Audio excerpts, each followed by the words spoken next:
Fala galerinha do Sétimo Ano Edificar, tudo certo com vocês? Hoje nós vamos falar sobre os plateumintos. Aqui quem fala é o professor Kevin Bill e vamos lá. Bom, primeiro de tudo, nós temos que saber, né, quem são esses plateumintos. O nome já diz tudo, porém, como a gente não fala latim, né, a gente vai saber agora o que significa cada uma dessas partes, desses nomes. Então vamos lá. Platys significa achatado. Eumintes significa verme. Então, juntando essas duas palavras e invertendo elas também, a gente tem verme achatado, tá bom? Então, como eu já disse anteriormente, o corpo desses animais é um corpo achatado, dorso ventralmente, significa que no caso, o ventre dele fica para baixo e o dorso, que é a parte da costa, também vai ficar, só que no caso vai ficar para cima e vai ser achatado, tá bom? É como se você tivesse deitado de peito para baixo no chão. E aí você tem um plateuminto, no caso seria você ali deitado. Bom, nós temos esses animais que eles possuem uma vida livre, que no caso é a planária, que é esse carinha que a gente está vendo aí dessa imagem, tá? Esse animal, ele, como assim a vida livre? Por exemplo, a gente pode dizer que eles vivem na água, ali na água doce. A gente tem alguns que vivem na água salgada também. A gente tem que vivem em locais úmidos, certo? Úmido que eu digo tem um pouquinho de água, tipo, é seco, mas também não é tão molhado, tá? É úmido. E são também parasitas. Isso significa que esses animais, eles conseguem viver dentro de outros animais, causando prejuízos, principalmente, que é o caso da tênia, que é esse carinha aqui, ó. Tá? A tênia é a que a gente chama de solitária, tá bom?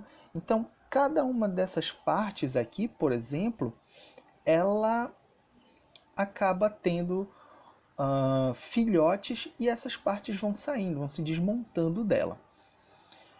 E um nome, né, solitária, significa não, tem uma determinada característica porque esse animal ele não gosta que outros animais, no caso outros vermes, fiquem dentro, né, ali do teu corpo disputando comida com ela. Então o que, que vai acontecer? Ela normalmente acaba matando outras vermes. Então por isso que o nome dela é solitária. A gente também tem o esquistossomo, que aqui a gente está vendo o macho, que é esse carinha aqui, e a fêmea fica dentro dele. Esses dois eles ficam copulando quase que o dia todo e a fêmea vai tendo um monte de ovos e a pessoa cada vez mais fica mais e mais doente, transmitindo também para outras pessoas. A gente pode ver bem aqui que eles têm umas ventosas que justamente servem para eles se fixarem ali no teu intestino, certo? Bom, já falamos desses dois.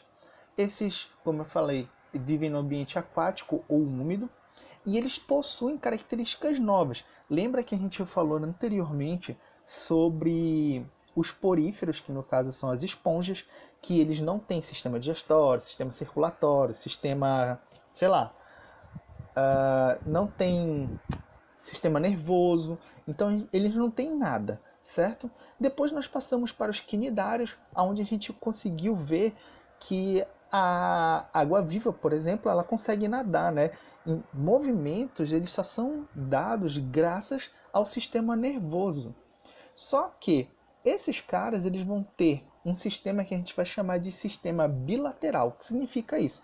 Se você pegar um indivíduo e cortar, passar uma linha no meio dele, você vai ter de um lado uma proporção, do outro lado uma proporção. Por exemplo, nós somos bilaterais. Se você passar uma linha no meio do nosso corpo, você vai ter braço de um lado, braço do outro, perna de um lado, perna do outro, olho de um lado, olho do outro. E assim por diante, certo? Assim como é que eu posso dizer? Nas águas vivas, a simetria era desculpa, era radial, tá bom? Outra característica nova que a gente vai ter são os chamados gânglios nervosos. Lá nas águas-vivas a gente tem, né, como é que eu posso dizer? Ali, gânglios nervosos, certo? Um sistema nervoso, entre aspas. Porém, aqui, esse sistema nervoso, ele é ganglionar, que no caso, a gente tem um amontoado, não chega a ser um cérebro, mas ele é um amontoado. No caso da água viva, dos pólipos, ele é um sistema nervoso que a gente vai dizer que ele é ramificado. Ele não tem um local onde a gente vê um aglomerado de neurônios, por exemplo. Aqui a gente já pode ver os gânglios cerebrais, olha só. Aqui está escrito cerebroide, é a mesma coisa, tá? É como se fosse quase um cérebro, mas não é, tá bom? Então a gente tem uma grande quantidade de gânglios nervosos aqui e ele vai se ramificando para o resto do corpo desse animal para que ele consiga nadar, fazer todos os movimentos dele. Então aqui a gente já tem um sistema nervoso. Sistema excretor. Nós vamos ter células protonefrídeos, ok? Então olha só isso aqui, deixa eu mostrar para vocês. Então, esse sistema excretor ele é especial. Por quê? Ele tem células que vão ser chamadas também de células flama. Elas vão ficar batendo cílios aqui, elas vão espalhar, no caso, o líquido corpóreo desse animal. Ela vai, como eles não têm sistema circulatório, né? Esse animal, essas células, elas vão ficar batendo aqui os cílios, tipo como se fosse uma chama de uma vela. E isso vai fazer com que os líquidos dentro dele circulem. E a excreção saia por vários poros que existem no corpo desse animal. Então, vai sair, por exemplo, a célula já fez a digestão dela, desse resto desse animal, ela vai jogar para fora dessa maneira. Bom, a gente tem um sistema digestório, porém, esse sistema digestório ele é incompleto, né? Por quê? Todo animal que tem um sistema digestório incompleto, ele tem boca, mas não tem ânus. Logo, esse animal ele vai comer e o resto que não foi absorvido pelas células vai ser jogado fora pela boca dele, tá? Uma outra característica é que alguns eles não têm eles não vão ter essa característica de boca, estômago e depois jogar tudo para fora. Não. Que é o caso da nossa tênia. Cadê ela? Aqui. O que acontece? Ela não tem boca. E como é que ela come? Ela come fazendo absorção. Como assim? Esse cara, ele fica lá no teu intestino. Onde é que fica o intestino, professor? Você vai comer, o alimento vai passar pelo seu esôfago, que é na região do pescoço, aí vai chegar no estômago, que é essa parte aqui onde tem o teu bucho quebrado aí, certo? E aí o que vai acontecer? Esse alimento ele vai ser digerido, suco gástrico, vai quebrar os pedaços de carne tudo bem pequenininho, e depois ele vai passar para a tripa, que a gente chama, certo? Ou no caso, o intestino delgado, que é onde ocorre a maior parte da absorção de nutrientes. E o que acontece? Lá, a gente vai quebrar mais ainda esses pedacinhos de carne, por exemplo, que você comeu. E é aí que esse cara vai estar. Ele vai estar nessa parte do teu intestino, só esperando. Tu já fez todo o trabalho para ele, agora ele só vai sugar esse alimento e ele vai se nutrir, certo? O sistema respiratório e o sistema circulatório, eles são ausentes. No caso, o sistema respiratório ele vai ser por difusão. Como assim? Digamos que ele está ali no ambiente e há uma grande quantidade de oxigênio do lado de fora. E ele está com uma grande quantidade de gás carbônico dentro do corpo. Sempre o lugar que tenha mais substâncias, por exemplo, dentro da água, com oxigênio em grande abundância do lado de fora, vai querer entrar no corpo dele. E aí ele vai fazer essa troca, que a gente chama de difusão. Então, grande quantidade de oxigênio entra no corpo dele e o gás carbônico sai. Quando esse gás oxigênio que entrou fizer todas as atividades que ele tem para fazer, ele vai virar, entre aspas, vai virar o gás carbônico. E depois vai acontecer isso novamente, e novamente, e assim por diante. Tá bom?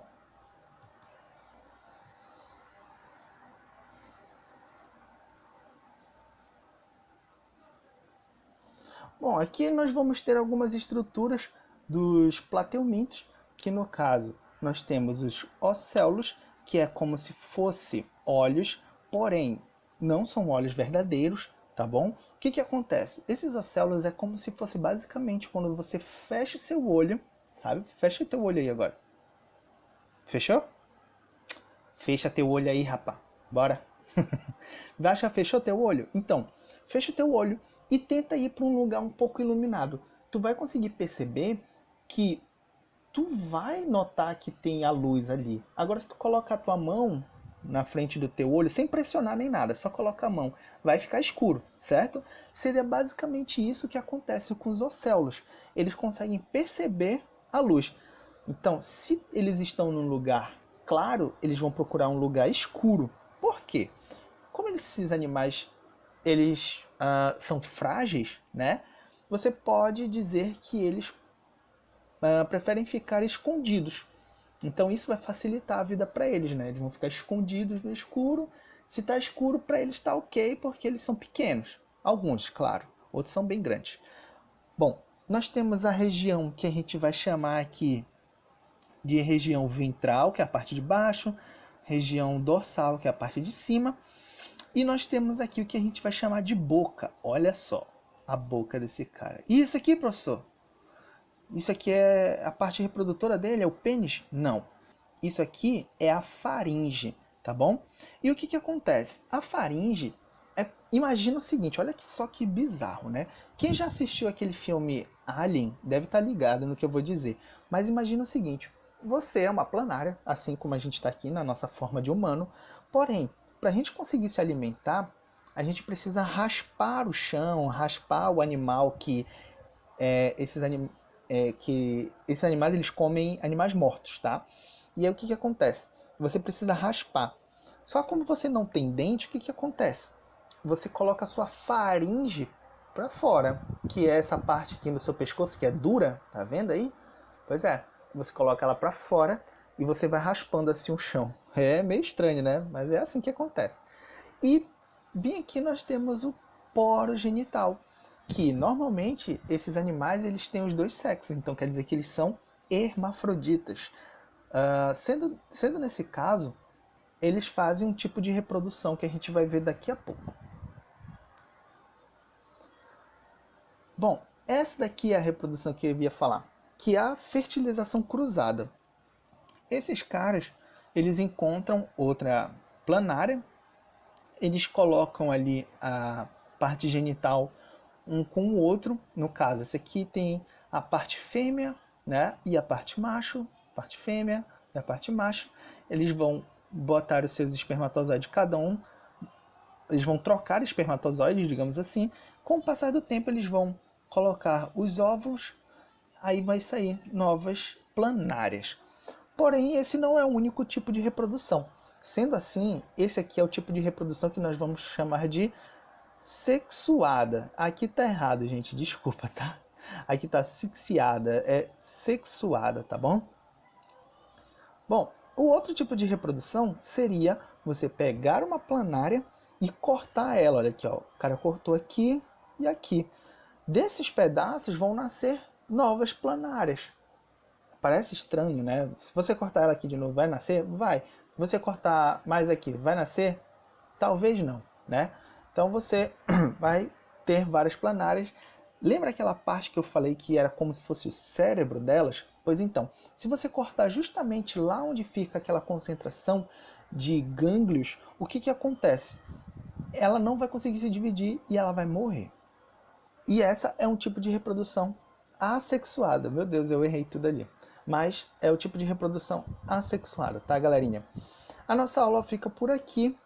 Um grande abraço para todos vocês e fiquem com Deus. Tchau, tchau.